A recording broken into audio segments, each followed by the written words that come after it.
여러분 안녕하십니까? 포항 MBC 뉴스데스크입니다. 휴일인 오늘 경북 동해안 지역은 밤부터 점차 구름 많아지다가 내일 오후 늦게부터 비가 내리겠습니다. 예상 강수량은 20에서 60mm로 모레 오후까지 내리겠습니다. 오늘 낮 최고 기온은 경주 26도, 포항 영덕 25도, 울진 24도를 기록했고 내일 아침 최저 기온은 17도에서 22도의 분포를, 낮 최고 기온은 24도에서 28도로 오늘과 비슷하겠습니다.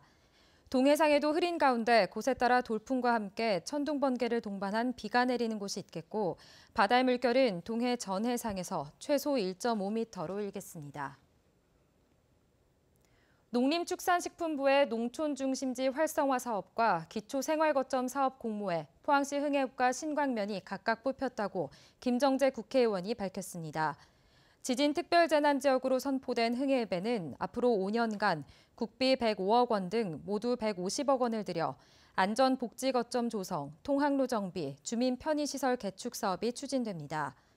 신광면에도 5년간 국비 28억 원 등 40억 원을 투입해 8.15 문화복지회관, 장터거리, 광장 어울림 쉼터 등을 조성해 정주 환경을 개선합니다. 오늘 오전 4시 14분쯤 포항시 남구 연희읍의 한 식자재 마트에서 불이 나 샌드위치 패널 구조 건물 한 동과 식자재 등을 태워 소방서 추산 7억여 원의 재산 피해를 낸 뒤 2시간 만에 꺼졌습니다.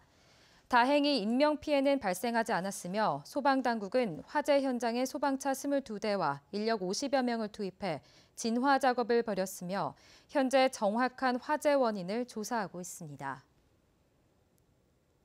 경주시 황호동 일원이 국토교통부가 주관하는 2018년도 도시재생 뉴딜 사업 대상지로 최종 선정돼 앞으로 5년간 국비 150억 원을 포함해 모두 250억 원의 사업비가 투입됩니다. 경주시는 황호동 일원을 지역특화 청년창업 거점 등 미래 상권으로 조성해 일자리를 창출하고 다양한 문화시설을 갖춰 침체된 구도심에 활력을 불어넣겠다는 구상입니다. 또 시는 주변 문화유산과 연계한 관광 프로그램을 만들 예정이며 내년 상반기까지 세부 계획을 수립할 계획입니다. 한국수력원자력이 후원하는 문화사업이 효과를 얻고 있는 것으로 나타났습니다. 경주문화재단이 지난 2016년 8월 한수원과 문화후원사업 협약을 한 뒤 올 상반기까지 실적을 분석한 결과 23건의 공연에 50회 공연으로 39,400여 명이 관람을 했고 문화 소외계층도 5천여 명이 혜택을 본 것으로 파악됐습니다.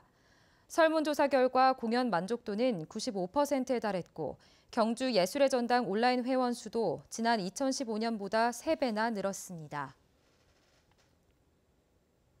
영덕에서 수확된 배가 대만과 러시아에 이어 홍콩과 싱가포르 등 동남아 3개국으로 처음 수출됩니다. 35농가로 구성된 영덕 고래불 배 장목반은 농산물 수출 전문업체와 계약을 맺고 올 연말까지 45톤 1억 3천만 원어치의 배를 동남아로 수출하기로 했습니다. 올 들어 지난 7월까지 영덕군의 농수산물 수출액은 103억 원으로 지난해 같은 기간에 비해 4.9% 늘어 올해 수출액은 지난해 163억 원을 넘어설 것으로 기대됩니다. 어제 오후 2시 16분쯤 울진군 죽변 방파제 아래에서 48살 A씨가 떨어져 숨진 채 발견됐습니다. 경찰은 A씨가 방파제 아래에서 15분 넘게 올라오지 않았다는 지인의 진술 등을 토대로 정확한 사망 원인을 조사하고 있습니다. 취업포털 잡코리아가 300명 미만의 중소기업 214곳을 대상으로 조사한 결과 전체 68.7%가 인력 부족을 겪고 있다고 응답했습니다. 이는 10년 전 46.9%보다 무려 22%포인트나 높은 것입니다. 인력이 부족한 분야는 영업직이 22.4%로 가장 많았고 직원 채용이 어려운 이유로는 낮은 연봉 수준이 35%로 가장 높게 나타났습니다. 경상북도는 고령화로 어려움을 겪는 농업인들이 가만히 안 들고 줄 안 서는 벼수매를 지원하기 위해 현재 67%인 톤배 수매율을 오는 2020년까지 90%로 확대하기로 했습니다.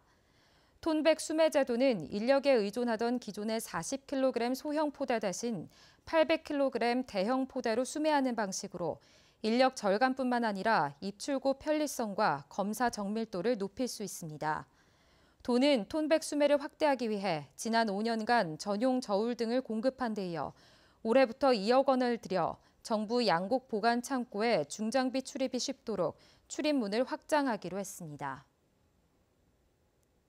내년도 해양수산부 예산을 분석해보니 전체 예산은 큰 변동이 없지만 해양환경 분야 예산과 연구개발 분야 예산이 크게 늘었습니다.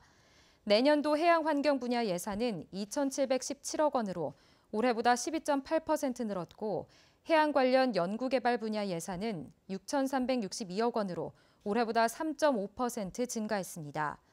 반면 교통 및 물류 분야는 정부의 SOC 감축 기조에 따라 전년 대비 2.1% 감소한 2조 4,009억 원이 편성됐습니다. 네, 이상으로 포항 MBC 뉴스데스크를 마칩니다. 여러분 고맙습니다.